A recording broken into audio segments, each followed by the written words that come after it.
Good morning. We're back here on the Sage Creek Cottage project for our final video. This project is literally a couple days away from turning over to the customer. We'll be handing keys over in about 48 hours. And as you can see behind me, we are done. We've had the cleaning done, everything. The lights have been all installed and have tested out. Plumbing fixtures are in and tested out. Appliances are in and tested out. All fixtures that get gas have been purged and fired up so they run automatically.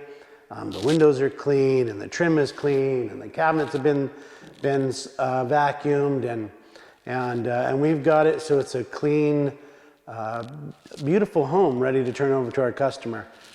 We've gone through our own punch list that we create at Northridge Homes and like touched up caulking and paint and just everything before the homeowner even has a walkthrough of it so that they get a home that is truly completed and ready to turn over to them. We hope you've enjoyed the series of following us as we built the Sage Creek Cottage project here, and we'll have another project following. We have multiple homes going, but Prairie Sunrise will be another one that we follow all the way through, and we already have a few videos out, but that series will go complete and helps our customers get a little bit of idea of the different changes between different homes. You know, not every custom home is the same. In fact, they're all unique in their own way between the property and the layout and the needs of the customer. So please stay tuned and follow us with the Prairie Sunrise build.